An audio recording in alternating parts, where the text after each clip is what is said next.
Hey, what's going on, everyone? This is Mitch. Good Tuesday evening to you all. Hope you guys are doing well out there and have had yourselves a great day.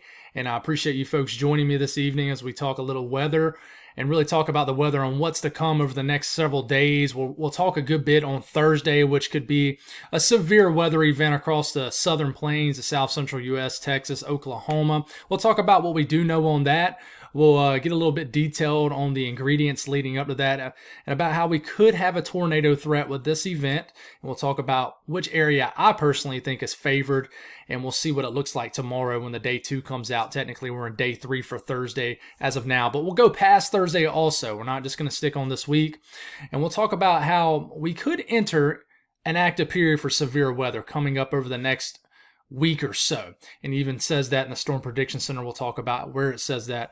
And we'll try to break it down, talk about what time frame we could see more severe weather. If you folks do not know, May typically is the most active month for the plains and the Midwest for severe weather, whether it's the central or the southern plains. Typically in the high plains, that's typically June into July when we can get some pretty active weather. But May is typically central to southern plains, Midwest areas. That is your biggest severe weather month. So is there anything coming? We'll try to figure it out in this video. And then we'll talk about when we can warm up. A lot of people are sick and tired of the cold, and I don't blame you. I mean, we're in May, and we had several inches of snow fall in West Virginia. We had the 1 to 2 feet snow event in the upper Midwest and the UP and Michigan. Pretty wild stuff. But I think we're steadily going to move on from snow for the foreseeable future, maybe for good, unless we get any crazy front range snowstorm, which we can get in May sometimes. But anyways, with that being said, if you folks have not subscribed, certainly consider doing that. Like the video if you like it. Ever consider joining the channel?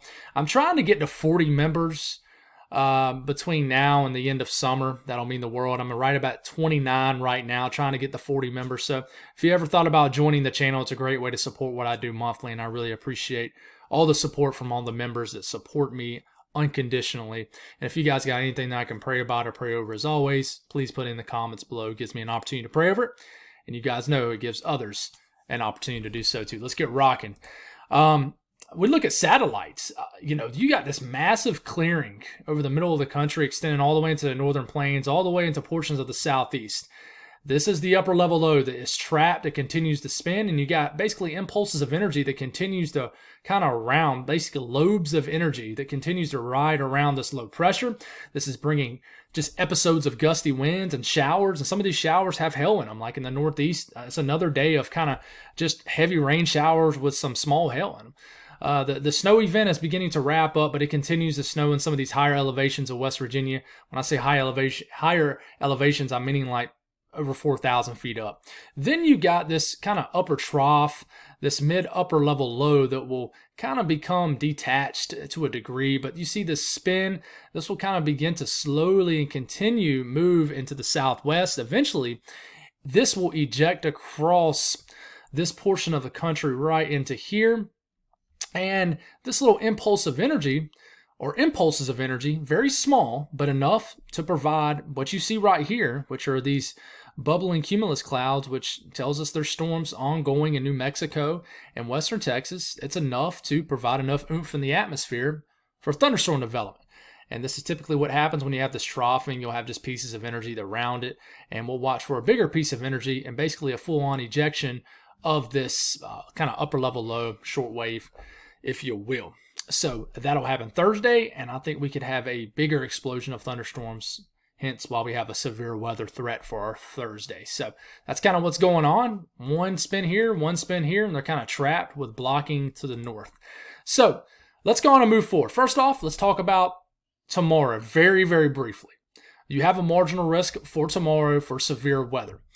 It's not a big deal, like kind of what happened today. I mean, you got some stronger storms out there. You went from a marginal to a slight risk today. This could go from a marginal to a slight risk. Remember, these upgrades, they're based off confidence. So if they could see a pretty substantial severe weather outbreak, some models could really be showing it, and then some models can't, say 5 days out.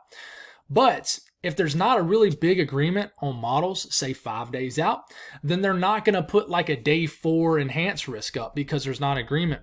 So sometimes with these events where there's low confidence, like at day 1, day 2, day 3, they'll keep the risk low, and then it'll increase big time when the confidence increases within 24 hours of the event. That's why you see these upgrade the day of or sometimes the day before. But right now, just a marginal risk, and this is just for damaging winds and some hail. 5% risk of both. But then we get into day 3, which is Thursday. It's a Thursday night and a Friday morning. Slight risk up. Basically goes right through the hills of Texas, through the heart of Texas, all the way through the heart of Oklahoma. This includes Oklahoma City. Okay, down the Norman, Wichita Falls, Abilene, and all the way down here. Marginal risk in the dark green surrounding it. Right now, we just know there's a 15% risk of severe weather. That could be hail, tornadoes, or it's not going to be a 15% risk of a tornado, but it could be a 15% risk of winds pushing 50 knots or higher, or 1 inch of diameter and hail and larger in this region. So we'll watch this and we'll see what happens, but let's talk about what could potentially happen and what we know. We can look at the NAM. We're in range of the NAM, and this is all the way till about noon Thursday. So we already got an area of showers and storms in eastern eastern Kansas, moving into western Missouri. And then we watch for some thunderstorm development even in Colorado. We look here in southwest Kansas, western Oklahoma, we'll watch for some thunderstorm development. Now you notice there's a slight risk all the way deep down in Texas, but there's not really much thunderstorm development. It's because you have a bit of a cap with low pressure moving to the north. The further this geographical region is away from this low pressure, probably the less forcing and probably the more of that warm air aloft, that stable amount of air that's chilling in this region. So you might have a cap in place. But big time thunderstorm development fires up here in Oklahoma. And I know I'm not zoomed into this region. I don't really like the long range NAM, so I'm not going to get very detailed with this. We'll be able to get much more detail tomorrow. But it shows some storms getting going kind of later in the afternoon, early evening in western Oklahoma. This is well west of Oklahoma City. I want to watch these storms. These are definitely some supercell type storms right here, rotating thunderstorms, and they could produce all hazards. This is right in the risk area that I'm really watching. And I'll talk about why here in a second. But you got some probably more elevated storms up here in Kansas. Elevated meaning, you're probably not going to get big time damaging winds with this or tornado risk with this, but you could have some hail, things like that. But you got to watch Oklahoma right in here. Certainly got to watch out for these storms, and any storms that can get going in Texas could be explosive. Watch right down here in kind of west central Texas, storms get going, and we continue this, and we'll watch this little complex area of storms that kind of sweep across the southern areas of the state of Oklahoma as we get into the overnight hours Thursday night. But this is the long range NAM. It's not the best thing to look at, but it's kind of the only thing to look at the surface as far as reflectivity on what could potentially happen out there. So let's talk about the ingredients with this, because I could see this going into an enhanced risk. I could, and I'll talk about why. One thing, as we'll start off Thursday morning, you got the low-level moisture. The dew points deep into the 60s, rising up into Oklahoma. Thursday morning, dew points in the 50s, but by the time we get to about midday, a little bit of a dry line sets up, which separates moist and dry air, basically the moist Gulf air with desert dry air to the west. And you got dew points that rise all the way into the low 60s into Oklahoma. So you got a moist pool of air Thursday afternoon into the 60s into this region. So deep moist air down here and moist air all the way down into Texas. In response, what about your CAPE levels? Well, they're not super high. You got to watch out for any kind of morning cloudiness or convection. We'll watch for that. But CAPE levels rise above 1,000 joules per kilogram, mixed layer. That is supportive enough. That remember I talked to you guys a lot about that. When you get CAPE levels over 1,000 and you got, dew points, well into the 60s, and you got a little bit of a low-level jet, 30 to 40 knot low-level jet, that totally supports a tornado threat. So CAPE levels are there. You got enough oomph to the atmosphere, enough fuel to the atmosphere. You certainly have it deep down in Texas. You're just lacking thunderstorm development from a cap and just lack of forcing. So I want to watch this area right here, and you keep it going, and there's plenty of fuel, in my opinion, in western Oklahoma and central Oklahoma. Next thing you watch is the low-level jet. So, it's pretty much non-existent starting off Wednesday afternoon, Wednesday evening. But into the overnight hours, it really starts to ramp up into the panhandle of Texas, western Oklahoma, okay? And then we get into Thursday morning, low-level jet beginning to push 30 to 40 knots in western Oklahoma and sections of western Texas.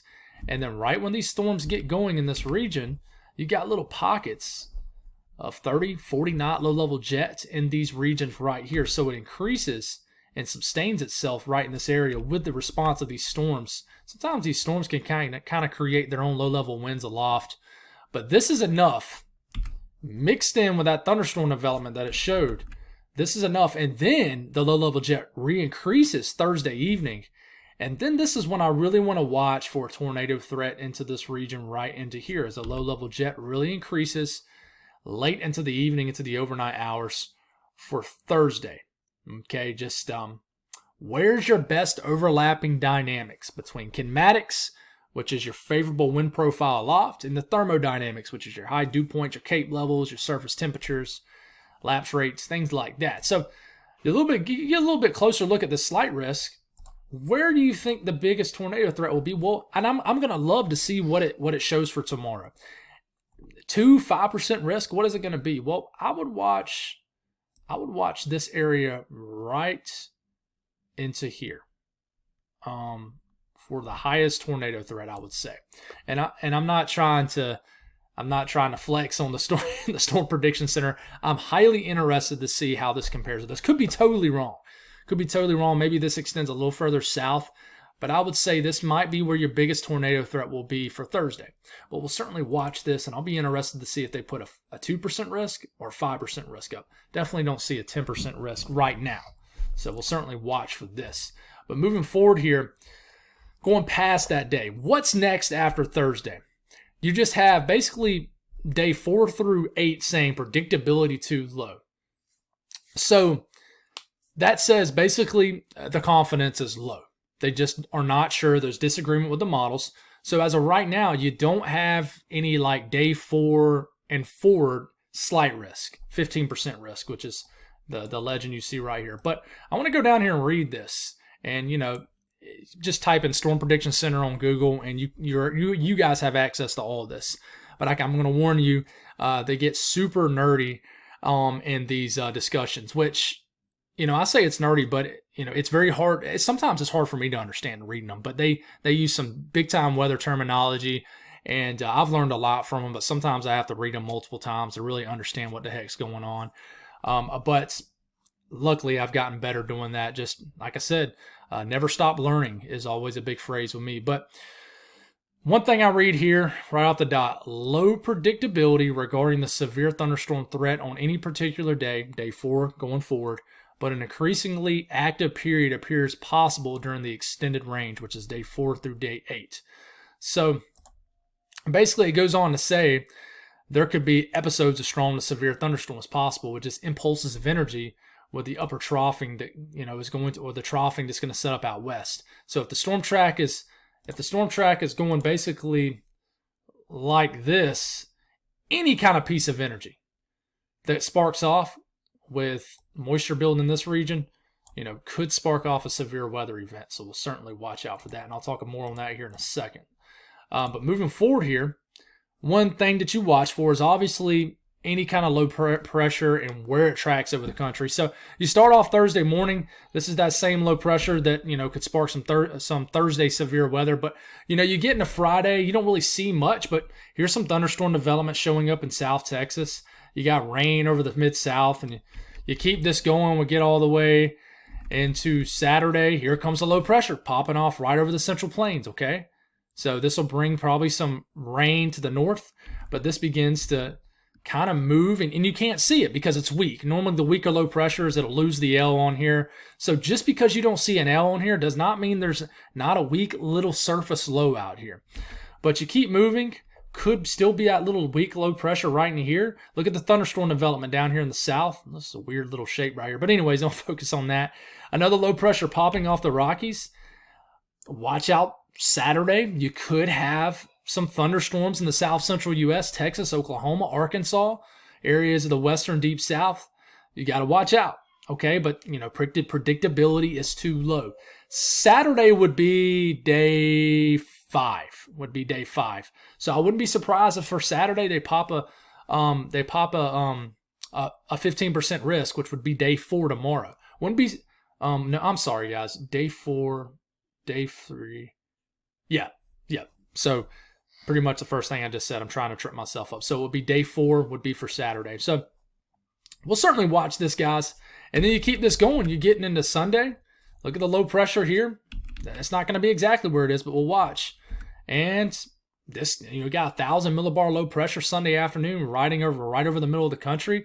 This could spark thunderstorm development just east and southeast of this low pressure. Watch out for some severe weather. Missouri, the Mississippi Valley, you could just have with moisture building down into this region.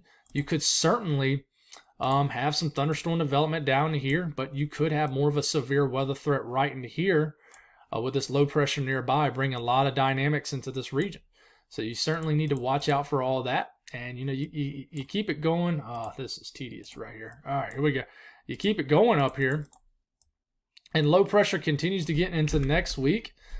And, oh, come on, work with me. And it just kind of gets trapped under blocking. Then another low pressure tries to form right into here. Maybe more another day of thunderstorms for Monday. And then it looks like it could get kind of stormy next week for the south.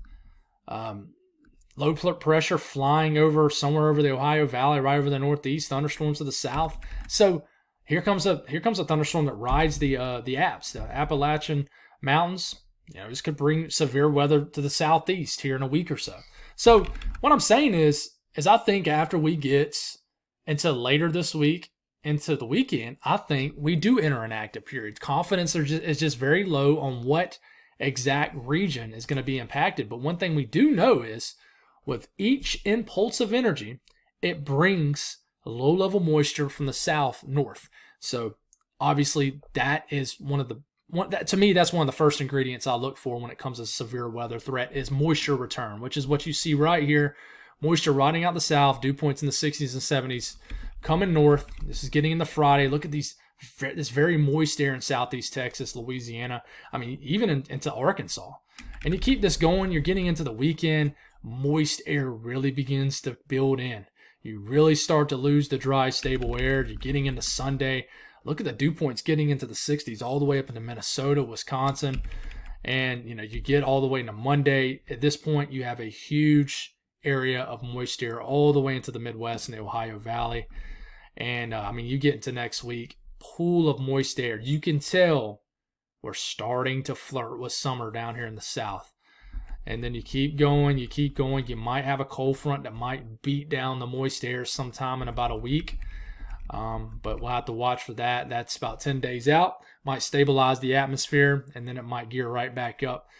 It's just getting to that time of the year where it's basically a fight, an inevitable fight, but you're inevitably going to lose it to the moist air that builds out the Gulf of Mexico and begins to give us that awful humidity we all know and love here in the south. So in response to all the low-level moisture, you look at mixed layer Cape. What we do know is this will continue to build. We're getting to this weekend. Look at the high Cape levels. Okay, this is pretty high Cape building in. That does not necessarily mean you got thunderstorms, but you got a lot of energy beginning to bubble up in response to these higher dew points. Okay, so a lot of energy, storm fuel, bubbling up. I could see a severe weather event pretty much every day after Thursday. It might just be small, slight risk or marginal risk severe weather days. Kind of technically how last week was, but every single day maximized. That's for sure. So stay tuned. I do think we're going to have some severe weather events coming up.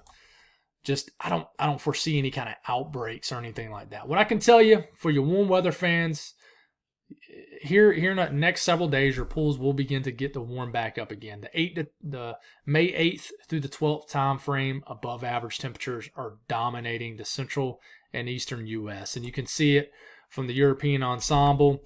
We move into Friday, big time warmth building into the south central U.S. The eastern U.S. still hanging on to just spring kind of temperatures, but as we get into next week, even in the southeast, you start to get those 80s back into the region, and then it starts to slip into maybe full-on summer mode next week. Not full-on summer mode, but late spring warmth that you would expect to see. But look at this, 60s all the way up into the Midwest, the Northern Plains, 70s across the Midwest and the southern areas in the Midwest, and then the Ohio Valley. And definitely some warm weather looks to return next week. So that's all I got. Thank y'all for tuning in tonight. We'll keep you updated. There's definitely going to be some changes in the outlooks as confidence increases from the Storm Prediction Center. God bless all y'all, and I'll talk to you in the morning.